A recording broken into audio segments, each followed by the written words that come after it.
had an idea.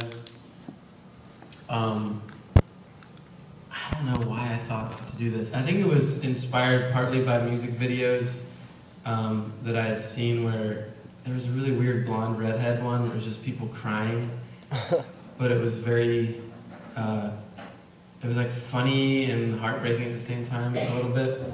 And so I was getting out of the shower and I just had the idea, what if I had a music video where I just stripped down to my underwear and was covered in blood? And I was like, oh, that's kind of a good idea. And I talked to one of the guys that Kurt and I live with, named Michael, and he's into that kind of stuff. And what I mean by that is I had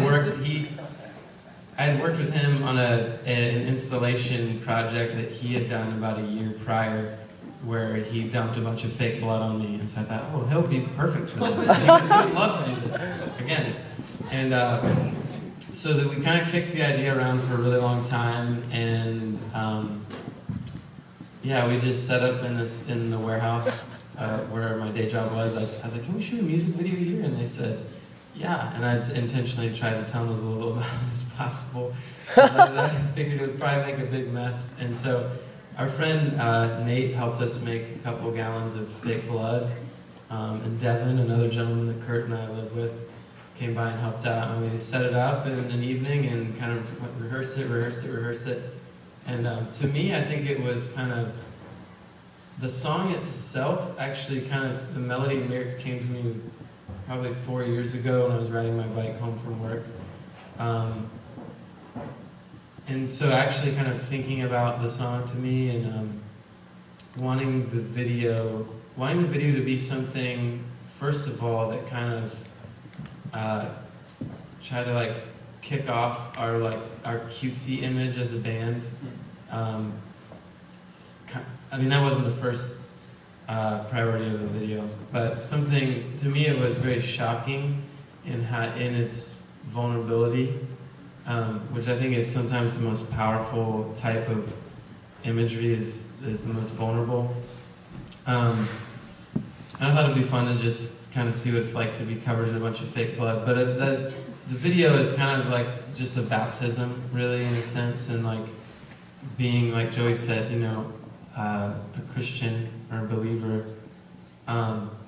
You know, there's language growing up in church, like baptized, like washed in the blood, and you like hear hymns, and it's like blood, blood, blood, you know, and all this imagery, and like we're eating flesh and drinking blood and communion and all these things. It's like, whoa, like what does this really, really mean? Yeah. And like, what if we really were like washed in blood? You know, that's a pretty epically gory thing to do. And for me, I think it was like really putting myself out there, making myself vulnerable, and getting a bunch of corn syrup poured over me, but it was actually kind of a spiritual experience, and it was in the middle of winter at this warehouse, and so I had all this sticky red corn syrup on me, and the only way to get it off at the warehouse was this little spigot that was just like ice cold.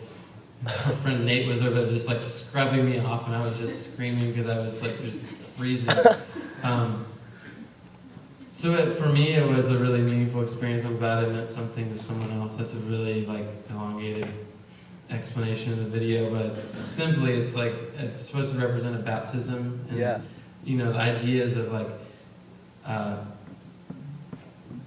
really Jesus being vulnerable. You know, being a baby. Like, I don't know if anyone's ever witnessed a birth. You know, there's like just, I don't know. They're pretty out there. They're like beautiful and gory and intense, and you know, baptism, and even like you know, Jesus coming as like a little child. That's like the belief, you know, and dying on a cross, and like probably being actually naked, or like in, you know, little Hanes black boxer briefs or something similar. So yeah, wanting to be like vulnerable and provocative in a way that causes people to actually like, oh, what does this mean? Or like to think about it again. So. Well, yeah, thanks for writing that, because yeah, that meant a lot to me somehow. Like, I heard it, my brother showed it to me actually, and I listened to it, and then like I slept to it on repeat for like a week pretty much. because I really liked it. So, yeah, thanks for answering that. Yeah, I'm glad you really, like Jake was saying, making music for other people to appreciate. And I can think of, I had a CD of 5 songs that I fell asleep to for a month, or a CD by this band from California that I fell asleep to for a year. I put on every night, and so it's an honor, for me that our music, it's like continuing that circle, So that's cool. Thanks. Yeah, thank you.